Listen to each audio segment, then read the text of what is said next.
This channel does not promote any violent, harmful, or illegal activities. All content provided by this channel is meant for an educational purpose only.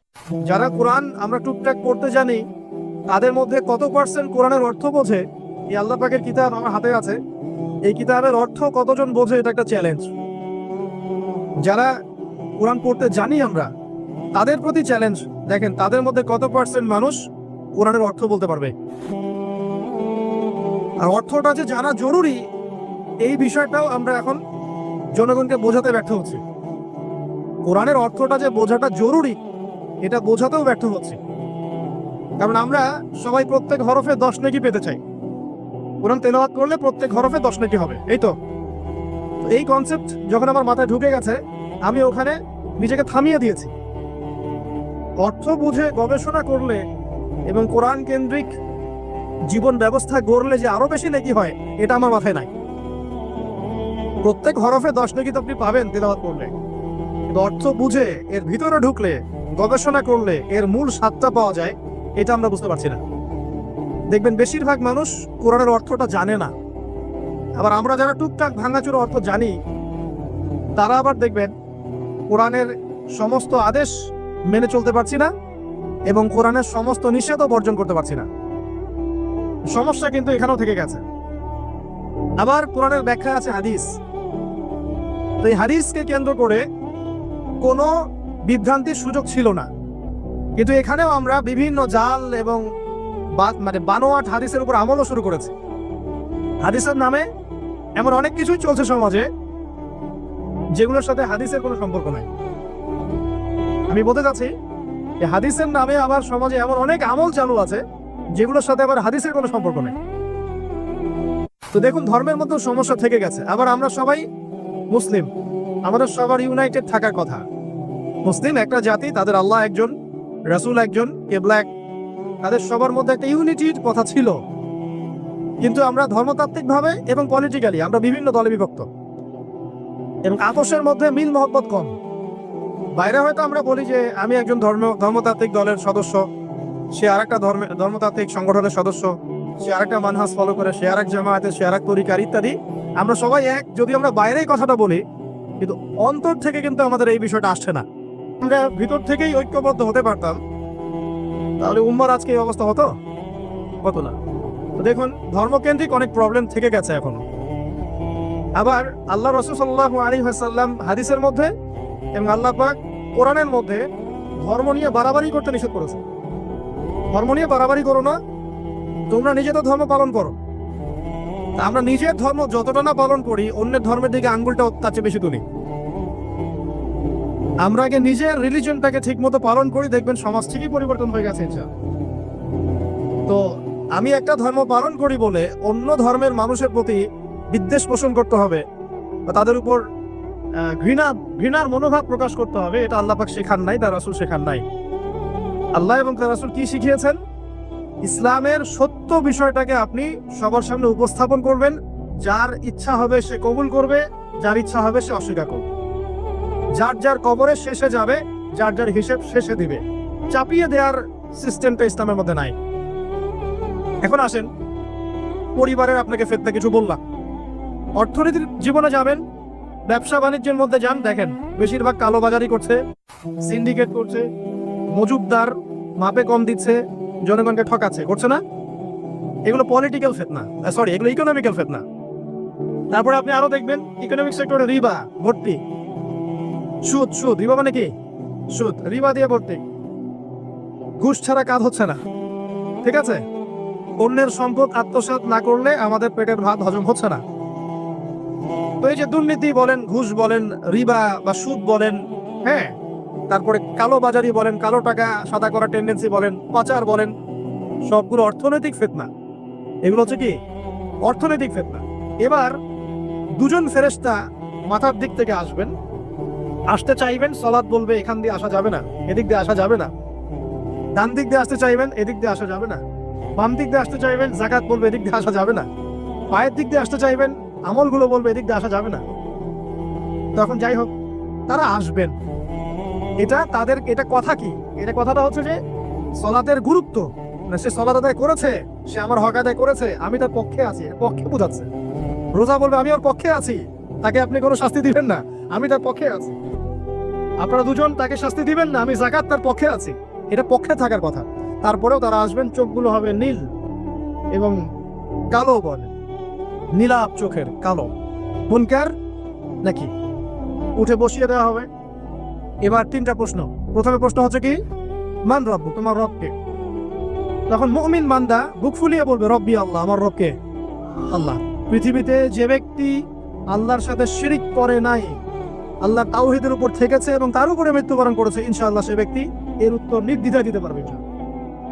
আর দুনিয়াতে যে বা যারাই আল্লাহর সাথে শিরিক করবে, আল্লাহর সাথে শিরকের পাবে লিপ্ত হবে, ওই অবস্থায় মারা যাবে, তাওহীদের উপর থাকবে না, কোশ্চিন কালেও মান রব্বুক উত্তর দিতে পারবে না। তারপরে প্রশ্ন হয়ে যাবে বা জিনুক, তোমার দিন কি ছিল? মুমিন বান্দা উত্তর দিবে কি, দিন ইসলাম, আমার দিন ছিল ইসলাম। এখানে শুনে রাখেন, পৃথিবীতে যারা ইসলামকে পরিপূর্ণরূপে পালন করবে তারাই এই উত্তর দিতে পারবে ইনশাআল্লাহ। যারা ইসলামকে ঠাট্টা বিদ্রুপের হাসি তামাশার পাত্র বানিয়েছে, মন চাইলে কিছু করি, মন চাইলে কিছু করি না, সহজগুলো একটু আমল করি, বাকি কিছুর আমল ধারি না, হ্যাঁ, নামাজ পড়ি, সুদ ছাড়তে পারি না, ঠিক আছে, বছর বছর ওমরা করি, এদিকে ঘুষ দুর্নীতি ছাড়তে পারি না, ইসলামকে ঠাট্টা তামাশার পাত্র বানিয়েছে, এরা কোশ্চিন কালে উত্তর দিতে পারবে না। মা দিল দিনে পরিপূর্ণরূপে ইসলামে প্রবেশ করতে বলেছেন আল্লাহ রাব্বুল আলামিন। যারা পরিপূর্ণরূপে ইসলামে প্রবেশ করবে এবং ইসলামের প্রতিটা মৌলিক বিধান মেনে চলবে, ইনশাআল্লাহ তারাই উত্তর দিতে পারবে। এরপরে আসবে তৃতীয় প্রশ্ন। নবী সাল্লাল্লাহু আলাইহি ওয়াসাল্লামকে দেখানো হবে, যখন দেখানো হবে তখন সূর্য যখন ডুবে যায়, যে দৃশ্যটা আমরা দেখতে পারি না, ওই দৃশ্যটা ভেসে উঠবে এবং মুমিন বান্দা অস্থির হয়ে যাবে, বলবে আমাকে ছেড়ে দাও, আমি নামাজ পড়বো। সুবহানাল্লাহ। তার কারণ তার কাছে মনে হবে যে আসরের ওয়াক্ত হয়ে গেছে, আসরের ওয়াক্ত হয়ে গেছে, আসরের ওয়াক্ত চলে যাচ্ছে, আমাকে নামাজ পড়তে হবে। চিন্তা করেছেন? ওই যে একটা হাদিস আছে না, যে 7 শ্রেণীর মানুষকে আল্লাহ রাব্বুল আলামিন আরশের ছায়া দিবেন। তার মধ্যে এক শ্রেণীর মানুষকে, যার অন্তর মসজিদের সাথে ঝুলে থাকে, তার মন মসজিদের সাথে ঝুলে ছিল, এই সূর্য ডুবে গেল বলে আমাকে ছেড়ে দাও, আমি নামাজ পড়তে যাব। তখন ফেরেশতারা বলবেন তোমাকে নামাজ পড়তে দেয়া হবে, তবে তার আগে তুমি এর উত্তর দাও। কি উত্তর? এই ব্যক্তির দিকে তাকাও। তখন নবী সাল্লাল্লাহু আলাইহি ওয়াসাল্লামকে দেখানো হবে, সাল্লাল্লাহু আলাইহি ওয়াসাল্লাম দরুদ পড়বেন, বলা হবে যে এই ব্যক্তির সম্পর্কে তোমার কি ধারণা? মান হাযা রাজুলু বুইসা ফীকুম, এই ব্যক্তি কে, যাকে তোমাদের কাছে পাঠানো হয়েছিল? মুমিন ব্যক্তি নির্দ্বিধায় বলে দিবে যে তিনি হচ্ছেন আমার নবী মুহাম্মদুর রাসূলুল্লাহ সাল্লাল্লাহু আলাইহি ওয়াসাল্লাম। দেখুন, পৃথিবীতে যে বা যারাই নবী সাল্লাল্লাহু আলাইহি ওয়াসাল্লামের সুন্নতের উপর আমল করবে, ইনশাআল্লাহ সে তার উত্তর দিতে পারবে। দুনিয়াতে যারা নবীর সুন্নতের 5 পয়সা পরোয়া করছে না, তার আদর্শের 5 পয়সা দাম দিচ্ছে না, তারা কোশ্চিন কালে উত্তর দিতে পারবে না। নাম হতে পারে আব্দুর রহমান, আব্দুর রহিম, নবীর সুন্নতের ধার ধারে না, তারা উত্তর দিতে পারবে না। নবীর সুন্নতের গুরুত্ব কত গভীর, এটা আমাদেরকে এখান থেকে বুঝতে হবে। তাই প্রিয় যুবক ভাইরা, মুসলিম ভাইরা, আমাদের জীবনটাকে নবীর আদর্শ এবং সুন্নতে ঢেলে সাজাতে হবে। সকাল থেকে সন্ধ্যা পর্যন্ত প্রতিটা কাজ করবো কার তরিকায়? রাসূলের তরিকায়। নামাজ পড়বো তার তরিকায়, রোজা, সিয়াম, হজ, যাকাত, আমল, মুআমালাত, আখলাক সব কার তরিকায়? নবী সাল্লাল্লাহু আলাইহি ওয়াসাল্লামের তরিকা অনুযায়ী ইনশাআল্লাহ। আল্লাহ পাক তৌফিক এনায়েত করুন, আমিন। এবার ফেরেশতা দুজন জিজ্ঞাসা করবেন অবাক হয়ে, তুমি কিভাবে এটা জানলে? তুমি কিভাবে এই 3টা প্রশ্নের উত্তর দিতে পারলে? কারণ বেশিরভাগ মানুষ তো উত্তর দিতে পারবে না, বেশিরভাগ মানুষই এই উত্তর দিতে পারবে না। কারণ কিয়ামতের মাঠে 1999 জন মানুষ জাহান্নামে যাবে, নাউযুবিল্লাহ।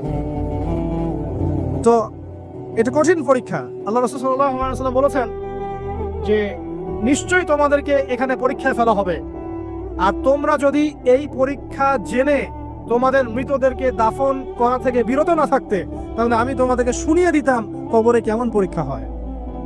মানে যদি আমরা শুনতে পারতাম যে কবরে কেমন পরীক্ষা হয়, আমরা ভয়ে আমাদের মৃতদেরকে দাফন পর্যন্ত করতাম না। এটা নবীজি বলছেন সাল্লাল্লাহু আলাইহি ওয়াসাল্লাম। তাকে জিজ্ঞাসা করা হবে যে তুমি কিভাবে জানলে এটা? বেশিরভাগ মানুষ তো পারে না উত্তর দিতে। তখন সেই ব্যক্তি বলে বসবে, সেই ব্যক্তি বলবে যে করাতু কিতাব আল্লাহ, আমি আল্লাহর কিতাব এই কোরআন পড়েছি। মুমিন বলবে আমি আল্লাহর কোরআন পড়েছি, ফাআমানতু বিহি, আমি এর উপর ঈমান এনেছিলাম, ওয়া সাদ্দাকতু, এবং সত্যায়ন করেছিলাম।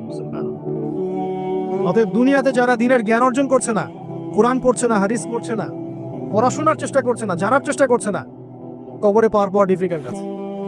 এটা একটা অন্যতম প্রশ্ন। আমরা কিন্তু মনে করি 3টা প্রশ্ন হচ্ছে, আসলে প্রশ্ন হচ্ছে কয়টা? 7টা। 3টার পরে আরো একটা এক্সট্রা। কিভাবে জানলে? তো উত্তর দিচ্ছে, আমি আল্লাহর কিতাব পড়েছি, ঈমান এনেছি, সত্যায়ন করেছি। সুবহানাল্লাহ। নবী সাল্লাল্লাহু আলাইহি ওয়াসাল্লাম হাদিসের পরের অংশে বলছেন যে যখন কাফের বান্দাকে উঠানো হবে, তখন ডানেও কিছু নাই, বামেও কিছু নাই, সামনে পিছনে কিছু নাই। মাথার দিক থেকে ফেরেশতারা চলে আসবেন, উঠিয়ে বসানো হবে, প্রশ্ন করা হবে, কে তোমার রব? একটাই উত্তর, লা আদরি, আমি জানি না। নাউজুবিল্লাহ। কি তোমার দিন? লা আদরি, আমি জানি না। এই যে আল্লাহর তো খবর নাই, আল্লাহ পাকের বিধান মেনে চলার কোনো খবরই নাই, পরোয়াই নাই। সে জানবে কিভাবে ইসলাম কি জিনিস? সে জানবে কিভাবে আল্লাহ কি জিনিস? ও তো আল্লাহকে চিনেই না। দিব্যি বলে বেড়াচ্ছে মহাবিশ্ব সৃষ্টি হয়েছে বিগ ব্যাং থেকে, আল্লাহ বলে কেউ নাই।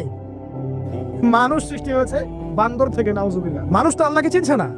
এখনো মানুষ মনে করছে যে আল্লাহ বলতে কেউ নাই। এবং এই মুক্ত চিন্তার নামে, বাক স্বাধীনতার নামে নাস্তিকতার যে চর্চাটা বেড়েছে বাংলায়, এটা আশঙ্কাজনক। বড় বড় বিশ্ববিদ্যালয় থেকে পড়ে আসছে, অনেক সময় দেখলাম বড় বিশ্ববিদ্যালয়ের প্রফেসর, সে বলছে যে মহাবিশ্ব বিগ ব্যাং দিয়ে সৃষ্টি হয়েছে, সৃষ্টিকর্তা নাই এখানে। তো মুসলিম বিজ্ঞানের একটা কথা বলতেন যে মানুষ বিজ্ঞান সম্পর্কে অল্প জানলে নাস্তিক হয়ে যায়, আর অনেক গভীর জ্ঞান অর্জন করলে আল্লাহর কাছে আত্মসমর্পণ করে। খেয়াল করে দেখবেন, ডক্টর, ইঞ্জিনিয়ার যারা বড় বড় লেভেলে চলে গেছেন, অনেক সিনিয়র, তারা কিন্তু বেশিরভাগ নামাজি দেখবেন, নামাজ পড়ে, দান সদকা করে, সমাজ কল্যাণমূলক কাজ করে। তারা কিন্তু রোগীর সেবা করতে গেলেও বলে যে নামাজ পড়িয়েন, রোজা রাখিয়েন, তারা কিন্তু বলে। অনেক ডক্টর আমি দেখেছি, যারা যত বেশি গবেষণা করে তারা তত বেশি আস্তিক হয়ে যায়, আর টুটাফাটা গবেষণা করলে নাস্তিক হয়ে যাবে। কত প্রশ্ন, ইসলামে এটা কেন, ওইটা কেন, ইসলামে বহুবিবাহ কেন, হ্যাঁ, ইসলামে কি পর্দার বিধান কেন, তারপর ইসলামে এত রেস্ট্রিকশনস, এত বাইন্ডিংস কেন, হ্যাঁ, স্বাধীনতা নাই কেন, কত প্রশ্ন। ইসলামে রেখেছে কত তীর এখন ছড়া হচ্ছে। এই ব্যক্তি কেমন করে উত্তর দিবে যে মাহদিনুক, তোমার দিন কি? আল্লাহর দিকে কত প্রশ্ন ছড়া হচ্ছে, কত শিরকের পাপ আমরা করছি, অনেক সময় মুসলিম হয়েও শিরকের পাপ করছি। কিভাবে উত্তর দিবে? 3 নাম্বার প্রশ্ন যখন করা হবে, এই ব্যক্তিকে দেখো দেখি, সে বলবে যে আমি জানি না এই ব্যক্তিকে, তবে শুনেছিলাম, মানুষের মুখে শুনেছিলাম, মানুষ যা বলতো আমি তাই বলতাম। মানে সে রাসূল সাল্লাল্লাহু আলাইহি ওয়াসাল্লামের নাম শুনেছিল হয়তোবা, কিন্তু তার সুন্নত বা আদর্শ কখনো মেনে চলে নাই, পারলো না। এবার জান্নাতি ব্যক্তি হলে কি হতো? ওই যে সূর্য ডুবছিল যেখানে, তার দৃষ্টির সীমা পর্যন্ত কবরকে প্রশস্ত করে দেওয়া হতো, এবং জান্নাতের একটা দরজা তার কবরে খুলে দেওয়া হতো। এটা কিভাবে করা হবে সেটা আল্লাহ পাক জানেন, এটার ব্যাখ্যা করার জ্ঞান আল্লাহ আমাদেরকে দেন নাই। যেই মানুষের ক্ষুদ্র জ্ঞানে মানুষ ব্যাকটেরিয়া, ভাইরাস নিয়ে গবেষণা করতে হিমশিম খেয়ে যায়, সে মহাবিশ্বের স্রষ্টা নিয়ে কিভাবে গবেষণা? আল্লাহ পাকের অসীম জ্ঞানের সামনে আমার জ্ঞান কি? খুবই ক্ষুদ্র। হাদিসে এসেছে বুখারী শরীফের মধ্যে, যে একটা মহাসমুদ্রের মধ্যে যদি একটা পাখি 1 ফোঁটা পানি উঠিয়ে নিয়ে যায়, ওই 1 ফোঁটা পানি হচ্ছে মহাবিশ্বের জ্ঞান, আর বাকি পুরো মহাসাগর হচ্ছে আল্লাহ পাকের জ্ঞান। তো আমরা এই ক্ষুদ্র জ্ঞানের মানুষ হয়ে আল্লাহর জ্ঞানকে কেমন করে পেনিট্রেট করতে পারি? তো আল্লাহ পাক জান্নাতের দরজাগুলো খুলে দিবে, একটা দরজা খুলে দিবে, সেখান থেকে বাতাস আসবে, জান্নাতের নাজ নেয়ামত উপভোগ করতে থাকবে, এবং তার রূহটাকে সবুজ রঙের পাখির আকৃতিতে জান্নাতে রেখে দেওয়া হবে। ইল্লিন মানে ওখানে জান্নাতের নেয়ামত সে পাবে। এটাকে বলা হয় দারুল বারজাখ বা বারজাখের জীবন। জীবন অনেকগুলো, একটা ছিল রুহের জগৎ। রুহের জগতে আমরা সবাই ছিলাম। শোনেন, রুহের জগতে যার সাথে যার বন্ধুত্ব, ভালোবাসা গভীর ছিল, দুনিয়াতে তার সাথে তার ভালোবাসা বেশি। এটা হয়তো জানেন না, জানতেন হাদিসটা? রুহের জগতে যদি কখনো আপনার সাথে আমার দেখা হয়ে থাকে, দুনিয়াতে আপনার সাথে আমার দেখা হবে ইনশাআল্লাহ। রুহের জগতে যদি আপনার আমার মধ্যে ঘনিষ্ঠ ভালোবাসা থেকে থাকে, এখানেও ভালোবাসা হয়ে যাবে ইনশাআল্লাহ।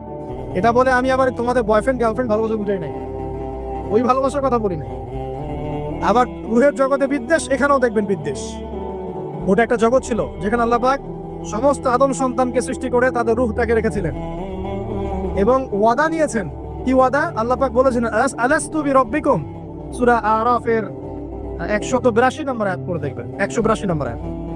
আল্লাহ পাক বলেছিলেন যে আমি ওয়াদা নিয়েছিলাম, আলাস্তু বিরাব্বিকুম, আমি কি তোমাদের রব নই? আমরা সবাই বলেছিলাম বেলা ইয়া রব্বি, অবশ্যই আপনি আমাদের রব। দুনিয়াতে এসে আমরা ভুলে গেছি।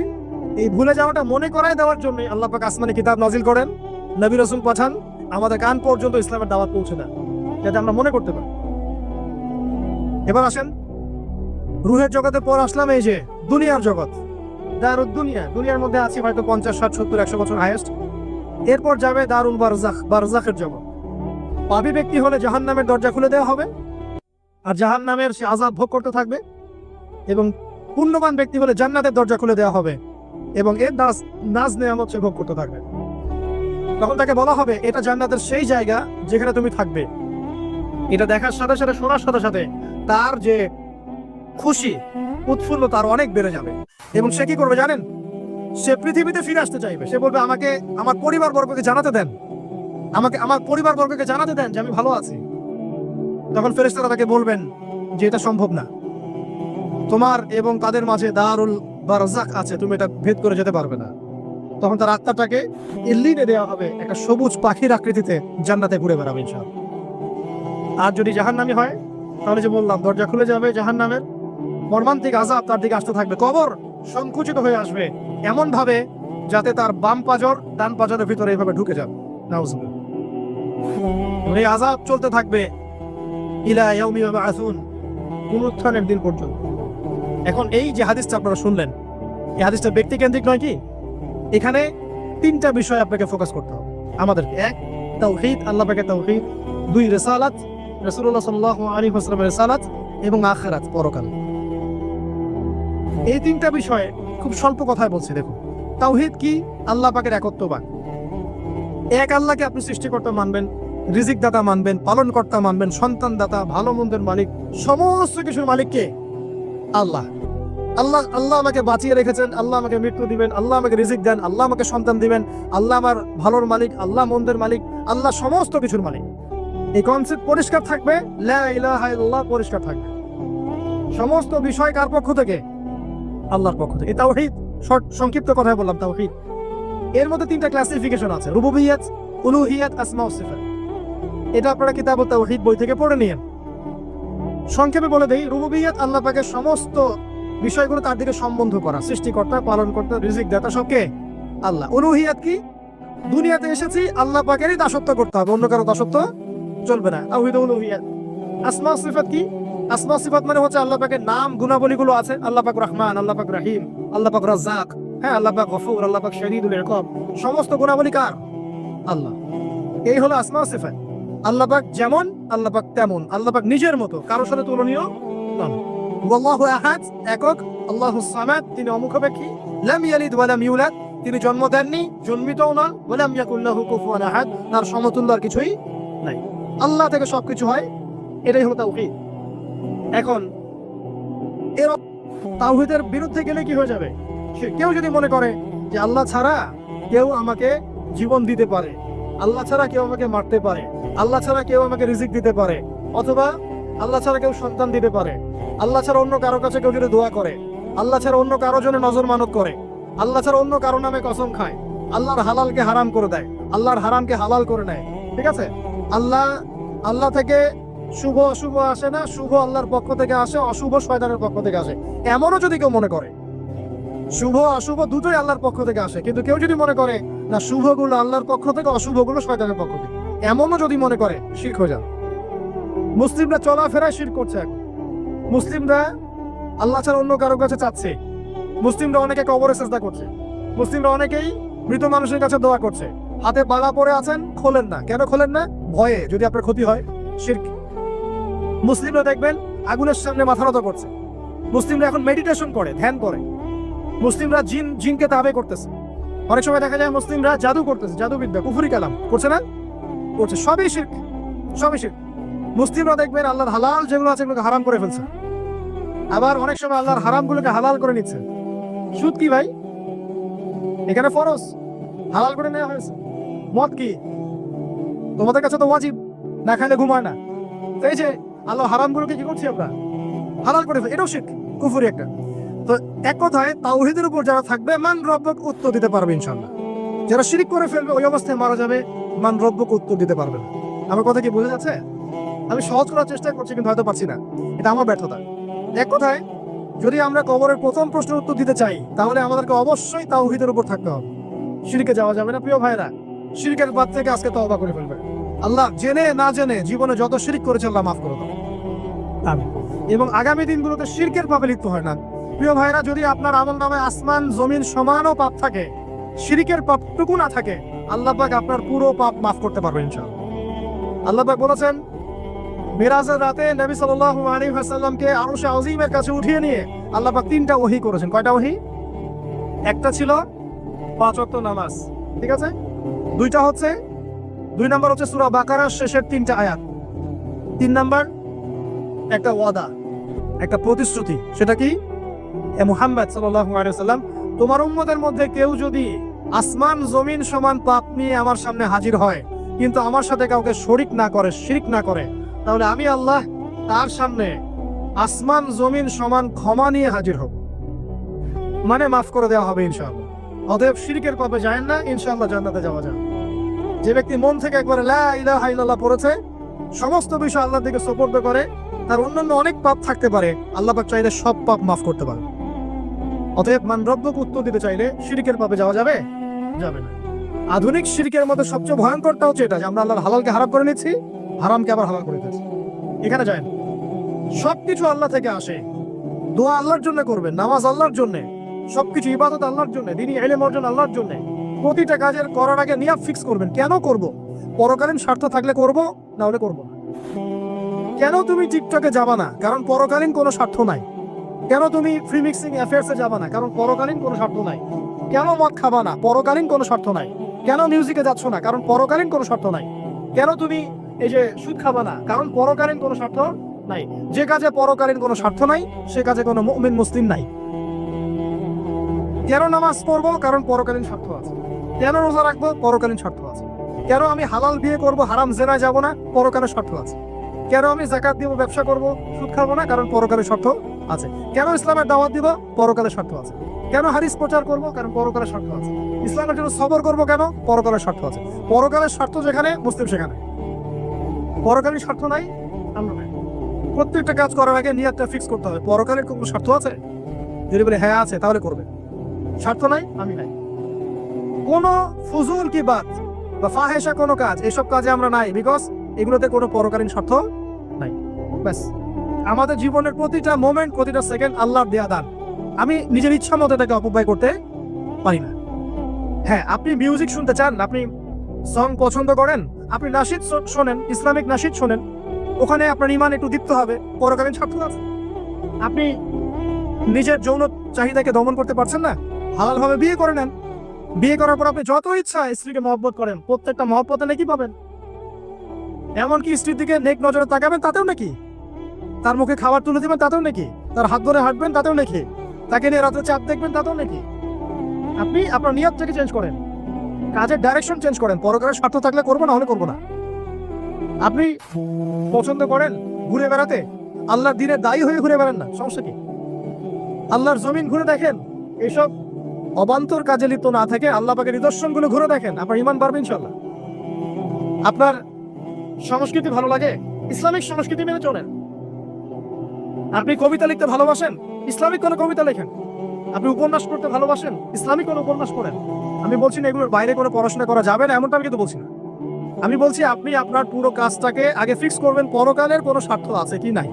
যদি হ্যাঁ দেখা যায় হ্যাঁ পরকালের স্বার্থ ঠিক আছে, অবশ্যই করেন, কোনো সমস্যা নেই। আল্লাহ বোঝার তৌফিক দান করুন।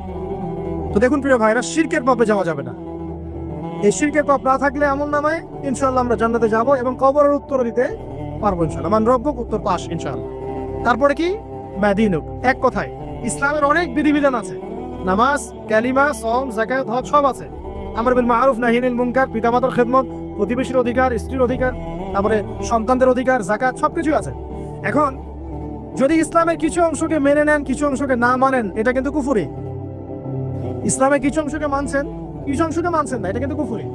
ইসলামের পরিপূর্ণ বিধানটাকে যদি মেনে চলেন, ইনশাআল্লাহ আযজা ওয়া জাল আপনি মাদিনুক উত্তর দিতে পারবেন। আপনি আমল করতে পারেন না পারেন, মনে করেন আপনি আমল করতে পারছেন না, কিন্তু আপনি আকীদা পোষণ করছেন যে হ্যাঁ ইসলামে যা আছে আমি সবকিছু মেনে চলি, কিন্তু হয়তো আমল করতে গিয়ে আমি পারছি না। আমি হয়তো নামাজ 5 ওয়াক্ত পড়তে হয়, আমি জানি, আমি মানি, কিন্তু আমার মাঝে মাঝে মিস হচ্ছে, মাঝে মাঝে আমি জামাত মিস করে ফেলছি। আপনি মানেন যে সওম রাখতে হয়, মাঝে মাঝে আপনার সওম মিস হয়ে যাচ্ছে, কিন্তু আপনি বিশ্বাস করেন যে হ্যাঁ আপনি সওম রাখতে হয়, আপনার আকীদা ঠিক আছে। আপনি যাকাত দেন নাই এতদিন, কিন্তু আকীদা রাখেন হ্যাঁ দিতে হয়, আমি সুযোগ করে দিয়ে দিব। এই যে কনসেপ্টটা ক্লিয়ার রাখা যায় না, ইসলামের বিধানগুলো প্রতিটা আমি মানি মন থেকে, হয়তো আমল করতে গিয়ে আমি পেরে উঠতেছি না বা হয়ে উঠছে না। ইনশাআল্লাহ একদিন না একদিন আল্লাহ পাক আপনাকে তৌফিক দিবেন, ইনশাআল্লাহ আল্লাহ পাক তৌফিক দান করুক।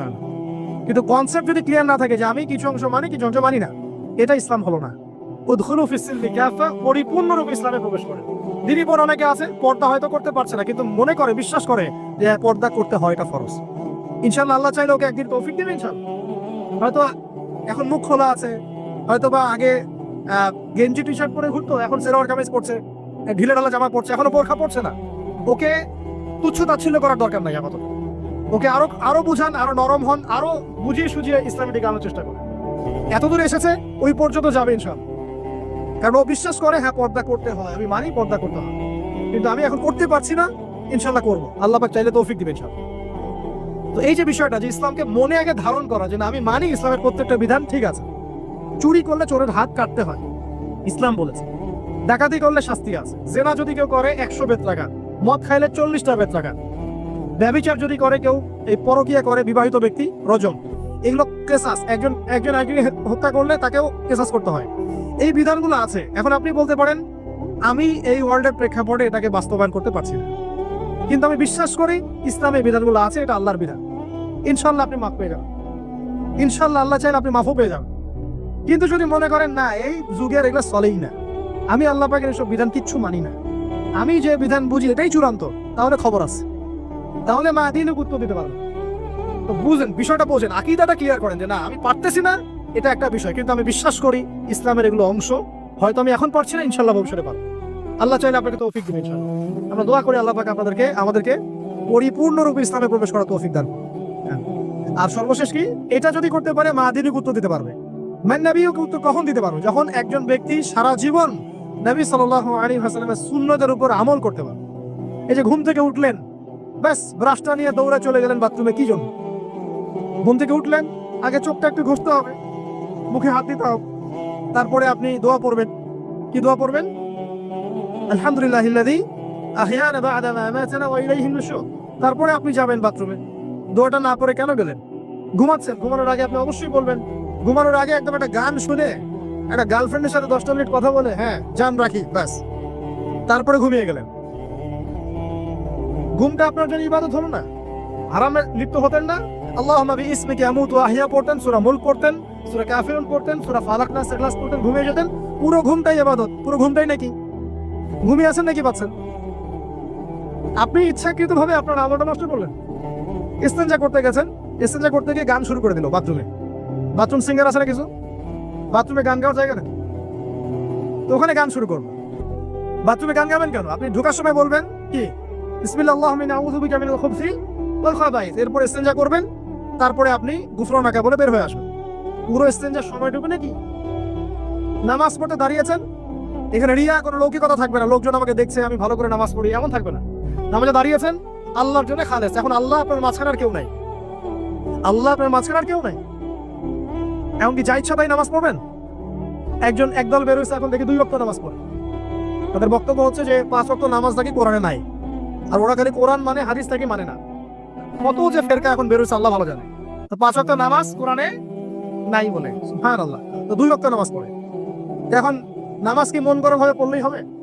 ফজরের নামাজে দাঁড়িয়েছেন, ফজর নামাজ কয় রাকাত? 2 রাকাত। এখন আমি যদি বলি নামাজ তো ভালো কাজ, 2 এর জায়গায় 4 পড়লে কি সমস্যা ফজরে? যদি এমনটা বলি হবে? কেন হবে না? কারণ নবী সাল্লাল্লাহু আলাইহি ওয়াসাল্লাম 2 পড়েছেন, আমাকে 2 পড়তে হবে, সিম্পল। 4 পড়লে আপনার নামাজ বাতিল। ফজরের নামাজ 4 রাকাত পড়লে নামাজ কি বাতিল হবে না? মাগরিবের নামাজে দাঁড়িয়েছেন 3 রাকাত নামাজ, তার আপনি মনে চিন্তা করছেন না 3 এর জায়গায় আমি 4 পড়বো, 5 পড়বো। নামাজ তো ভালো জিনিস, বেশি করলে কি সমস্যা? সবকিছু বেশি করতে হয় না। রাসূলুল্লাহ সাল্লাল্লাহু আলাইহি ওয়াসাল্লাম যা দিয়েছেন তাই করতে হয়। এর নাম সুন্নত, বাইরে গেলে হবে কি বেদাত। প্রত্যেকটা কাজ খেয়াল করতে হবে, প্রত্যেকটা আমল এভাবে। নামাজ, এই যে রোজা রাখবেন, রমজান মাসে রোজা রাখলে এটা ফরজ। আর আপনি চিন্তা করেন রোজা তো ভালো জিনিস, আমি রমজানেও রাখবো, শাবান পুরো 2 মাসে রাখবো, হবে? দেখেন নফল বিষয়টা আলাদা, আমি ফরজের কথা বলছি। কেউ যদি মনে করে ফরজ রোজা আমি 2 মাসই রাখবো, রমজানও রাখবো, শাবানও রাখবো, রোজা ভালো জিনিস করলে কি সমস্যা হবে? হবে না। এভাবেই হজ করতে হয় ওইখানে আরাফার মাঠে। আপনি মনে করেন কুড়িগ্রামে হজের একটা জায়গা বানাইলাম আমরা, মনে করেন কথা কথা, এমনও কিন্তু জায়গা আছে মানুষ অন্য জায়গায় হজ করে, কিন্তু আপনি ভাবছেন এমনি এমনি বলছি, এমন অনেক ফেরকা আছে মুসলিমদের মধ্যে, মুসলিম নামধারী, এগুলো মুসলিম না, হজেরও জায়গা বানাইছে আলাদা, ওখানে হজ করে, ওখানে তাওয়াফ করে। এখন হজ যেখানে করতে হবে ওখানে না করে যদি এখানে করি হবে? হবে না। যাকাত দেওয়ার একটা লিমিট আছে, এইটুক দিতে হবে। আপনি এখন কম দিলেন হবে, আবার দিলেন না আমি একদম বেশি দিয়ে পাঠায় ফেলাবো একেবারে, সেখানে হবে? তো এই জিনিসগুলো খেয়াল রাখতে হবে যে আমাদের এক কথায় নবী সাল্লাল্লাহু আলাইহি ওয়াসাল্লামের সুন্নাহটা মেনে চলা। আমলের ক্ষেত্রেও একইভাবে আপনার অর্থনৈতিক জীবনেও নামাজ, রোজা, হজ, যাকাত আপনার পারফেক্ট। এবার আপনি এসেছেন অর্থনীতির ক্ষেত্রে, এসে মাশাআল্লাহ দাড়ি টুপি জুব্বা নিয়ে মাপে কম দিচ্ছেন, চলবে? দাড়ি টুপি জুব্বা আছে, মানুষকে ঠকাচ্ছেন, মজুত করছেন, সিন্ডিকেট করছেন, অনেক সময় সরকারকে বিব্রত করে ফেলছেন, মাল মজুত করছেন, দাম বেড়ে যাচ্ছে, বিব্রত হচ্ছে সরকার। হবে? দাড়ি টুপি পাগড়ি জুব্বা পরে ভিতরটা আগে, ইমান ভিতরে না থাকলে দাড়ি টুপিতে লাভ আছে? তাকওয়া ভিতরে না থাকলে আমার দাড়ি টুপিতে লাভ আছে? মুহসিন হতে হবে। সো ইকোনমিক সেকশনে গিয়েও নবীর আদর্শ ভুলে যাওয়া যাবে না, সেখানেও তার আদর্শ মেনে চলতে হবে। এভাবেই সমাজ জীবন, পরিবার, সর্বক্ষেত্রেই নবীর সুন্নাহ মেনে চললে পরে ওই ব্যক্তিকে উত্তর দেওয়া যাবে ইনশাআল্লাহ, তিনি আমাদের নবী মুহাম্মদ রাসূলুল্লাহ সাল্লাল্লাহু আলাইহি ওয়াসাল্লাম। সর্বশেষ গিয়ে বলা হবে কিভাবে জানলে, তখন উত্তর কি দিবে? মুমিন, আমি আল্লাহর কিতাব পড়েছি, ঈমান এনেছি, এরপরে আমি সত্যায়ন করেছি। তার মানে পড়াশোনা করতে হবে না ভাই, আল্লাহর কিতাব পড়তে হবে না? কারা কারা আল্লাহর কিতাব পড়তে জানেন হাত তোলেন। আলহামদুলিল্লাহ। আগামী রমজান আসার আগেই পুরো কোরআন এক খতম করবেন, পারা যাবে ইনশাআল্লাহ? এবং প্রত্যেক দিন আমাকে ওয়াদা করেন, প্রত্যেক দিন এক পারা করে কোরআন তেলাওয়াত করব, পারবেন ইনশাআল্লাহ? না বলেন পারবো ইনশাআল্লাহ? পারবো ইনশাআল্লাহ। আল্লাহ পাক তৌফিক দান করুন, আমিন। কোরআন পড়তে হবে, শুধু কি জাস্ট তোতা পাখির মতো পড়েই যাবেন সারা জীবন? অর্থটা একটু বোঝার চেষ্টা করবেন না ভাই? করা উচিত না? করা উচিত। যদি আপনার সামর্থ্য থাকে আপনার অবশ্যই করা উচিত। সামর্থ্য নাই, বয়স হয়ে গেছে, পারেন না, সেটা আলাদা বিষয়। সামর্থ্য আছে আপনার অবশ্যই উচিত। আলহামদুলিল্লাহি রাব্বিল আলামিন মানে কি? আর রহমানির রহিম মানে কি? মালিকি ইয়াউমিদ্দিন বলছি, এটা মানে কি? ইয়্যাকা না'বুদু বলছি, ওয়া ইয়্যাকা নাস্তাঈন, এর অর্থ কি? ইহদিনাস সিরাতাল মুস্তাকিম মানে কি? সিরাতাল লাযীনা আন'আমতা আলাইহিম গায়রিল মাগদুবি আলাইহিম ওয়ালাদ-দালিন, কি অর্থ, কি বললাম? নামাজে এটার অর্থ জানলে মনোযোগ কি ডানে বামে যাবে? যাবে না ইনশাআল্লাহ। এই আল্লাহ পাক বলছেন, ইয়া আইয়ুহাল্লাযীনা আমানুত্তাকুল্লাহ, হে মুমিনগণ আল্লাহকে ভয় করো, হাক্কা তুকাতিহি ওয়া লা তামুতুন্না ইল্লা ওয়া আনতুম মুসলিমুন, তোমরা এমন ভাবে আল্লাহকে ভয় করো, ভয় করার মতো ভয় করো, এবং পরিপূর্ণ মুসলিম না হয়ে মৃত্যুবরণ করো না। এর অর্থটা জানলে ভালো লাগলো না? বুঝতে পারলাম না কোরআনটা? আল্লাহ বলছেন ওয়াদারু মা বাকিয়া মিনার রিবা, সুদের অবশিষ্ট অংশ ছেড়ে দাও। ওয়া ইল্লাম তাফআলু ফাআযানু বিহারবিন মিনাল্লাহি ওয়া রাসূলিহি, যদি না করো আল্লাহ এবং রাসূলের সাথে যুদ্ধের ঘোষণা শুনে রাখো। অর্থ জানলে হেদায়েত পাওয়া যায় না? অতএব অর্থটা জানার চেষ্টা করেন। আল্লাহ পাক তৌফিক ইনায়াত করুন। অর্থ বোঝার ক্ষেত্রে যদি কোনো প্রতিবন্ধকতা পান সামনে, আলেম ওলামার কাছে যাবেন, জিজ্ঞাসা করে অর্থ জেনে নেবেন। নিজে নিজে আবার মন করা ব্যাখ্যা করতে যায় না। কোরআন বুঝতে গেলে হাদিস লাগবে, হাদিসগুলো পড়তে হবে। হাদিসের কিছু বই কিনবেন, রিয়াদুস সালিহিন, ফয়জুল কালাম, এই যে আপনারা পড়েন, মুনতাখাব হাদিস পড়েন, ঠিক আছে, বুলুগুল মারাম মিন আদিল্লাতিল আহকাম, মিশকাতুল মাসাবি, এই বইগুলো বাসায় রাখবেন। এরপরে আস্তে আস্তে কিনবেন আবু দাউদ, তিরমিজি, নাসাই, এগুলো কিনবেন। পরে গিয়ে বুখারী মুসলিমের অনুবাদ কিনবেন, আগে কিনবেন না। এগুলো কঠিন হাদিস, এগুলো আগে পড়লে আপনি মাথাটা আপনার কিন্তু ঘুরতে থাকে। আগে কি ক্লাস 8-এ পড়বেন না আগে এইচএসসি দিবেন? আগে ক্লাস 7-8 পার করে যান, তারপরে ওদিকে যান। আল্লাহ বোঝার তৌফিক দান করুন। প্রিয় ভাইরা, ইলম অর্জন করতে হবে। ইলম অর্জন করলে পরে আপনি তালেবে ইলমের পায়ের নিচে আল্লাহর ফেরেশতারা পাখা বিছিয়ে দিবে ইনশাআল্লাহ তাআলা। ইলম অর্জন করে আপনি যখন আলেম হবেন বা দ্বীনের জ্ঞান অর্জন করবেন, তখন আপনি দাওয়াতের কাজও করতে পারবেন। আপনার দাওয়াতে যত মানুষ ইসলামের দিকে আসবে সমস্ত নেকি আপনি পাবেন ইনশাআল্লাহ। এবং যখন আপনি আরো বড় আলেম হয়ে যাবেন, আল্লাহ তৌফিক দান করুন, তখন আসমানের যত মাখলুক এবং জমিনের যত মাখলুক, এমনকি গর্তের মধ্যে যে পিপিলিকা আছে সেগুলোও, এমনকি সাগরের নিচের মাছ আপনার জন্য ইস্তেগফার করবে, দোয়া করবে ইনশাআল্লাহ। আল্লাহ পাক আমাদের সবাইকে শিরক মুক্ত আমল করার তৌফিক দান করুন, আমিন। আল্লাহ তাওহীদের উপর থাকার তৌফিক দান করুন, আমিন। আল্লাহ পাক আমাদের সবাইকে দ্বীন ইসলাম পরিপূর্ণরূপে পালন করার তৌফিক দান করুন, নবী সাল্লাল্লাহু আলাইহি ওয়াসাল্লামের আদর্শ মেনে চলার তৌফিক দান করুন, এবং দ্বীনের জ্ঞান অর্জন করার তৌফিক দান করুন। দুনিয়াতে আমরা যতদিন বেঁচে থাকবো ইসলামের উপর যেন বেঁচে থাকতে পারি, এবং আমাদের মৌতের পর দারুল বারজাখ বা কবরের জিন্দেগি আল্লাহ পাক আমাদেরকে এই ভয়াবহ ফিতনা থেকে, আযাব থেকে